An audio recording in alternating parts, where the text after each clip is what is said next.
Welcome to the Expat Edge with Marcus and Matt, where we answer your questions about becoming an expat to help you thrive abroad.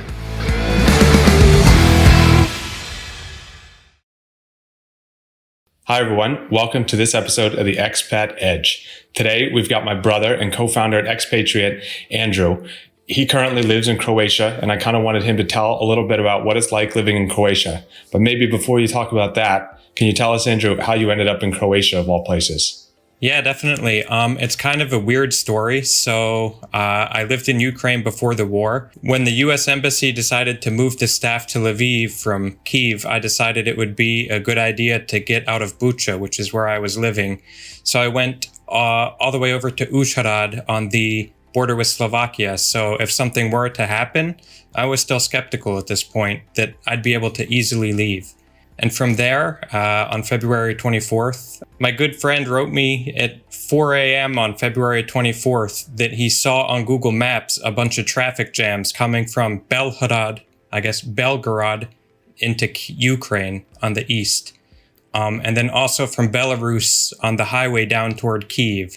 So he wrote me that it would probably be a good idea to get out of Ukraine while I could before martial law was announced. So I got a bus ticket from Uzhhorod to Košice in Slovakia, and I was there for a couple weeks. My girlfriend was actually stuck in Bucha until March 5th, and we were able to get her out and her mother and cat over to Poland. And from Poland, there's no way for me to stay long term, and that's kind of the reason I ended up in Croatia. So most Americans can't actually stay in Europe for more than 90 days out of 180 days. So it's easy for Americans to go to Europe without a visa or anything, but it's hard to actually stay there permanently, right? Right. So I can stay here 90 days out of 180 days. Right. Without a visa. So why did you end up choosing Croatia over other countries? Were there other options to choose from potentially?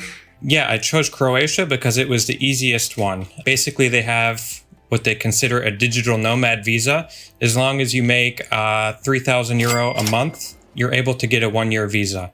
There's other options. There's a D visa in Lisbon, which you can get if you have about €9,000 in annual passive income, which I could have gotten, but they have a quota on that. So it's a bit more difficult. Also, there's Prague. You could open a company like I did in Ukraine and get a visa that way, but you have to prove that you need to be in Czechia to get that, and that would make it a bit more difficult. Got it. Because we have a blog, I probably could have done it.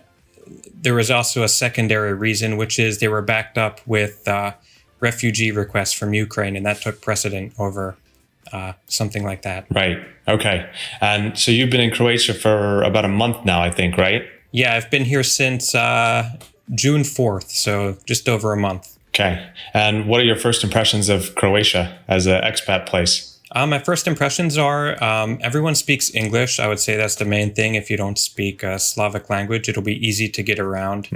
Other than that, public transportation, it's not as good as, let's say, Ukraine or Russia, but the trams, they come every 8 minutes. It's easy to get around without a car. I haven't left Zagreb yet, which is where I'm at. Yeah, overall, I would say it's good. The one thing I would say is salaries here compared to the cost of living, maybe not the best. So it would be best to have your own income or savings if you're going to come. Right. Well, I think that's probably applicable to most places. Although Ukraine, you started in Ukraine, you had a job locally there, right? Yeah. So the first job I had in Ukraine was working as a UX writer, which is basically writing content for apps inside of apps.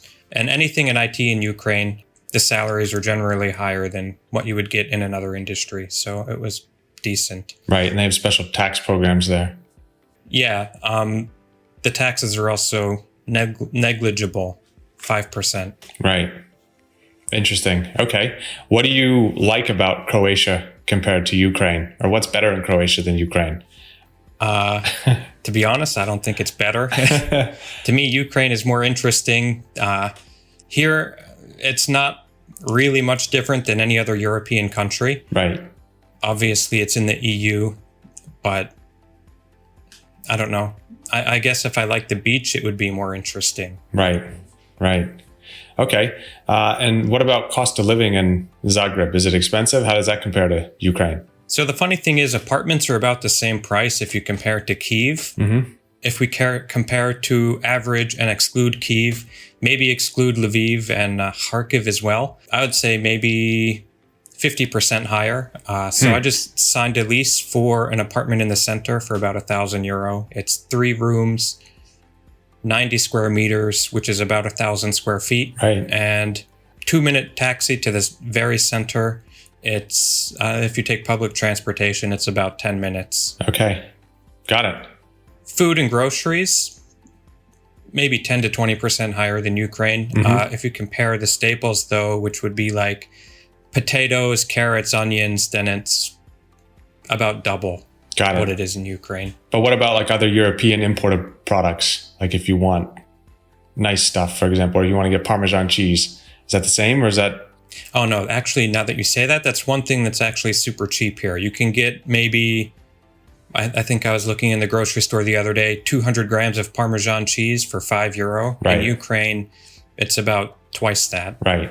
That's what I figured. So any of the European Union products, nice cheese and whatnot's probably a lot cheaper.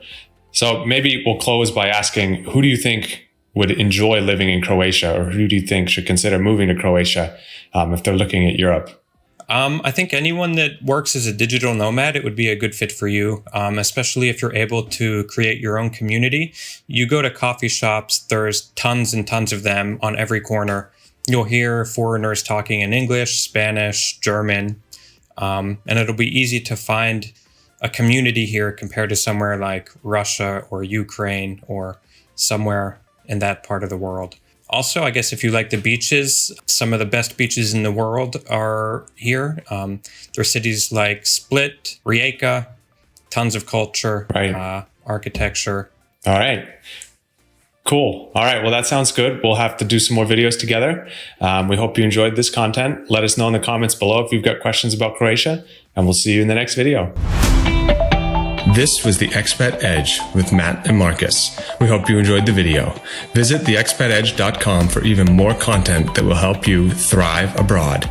You can submit your ideas for video topics and sign up for free at theexpatedge.com. See you there.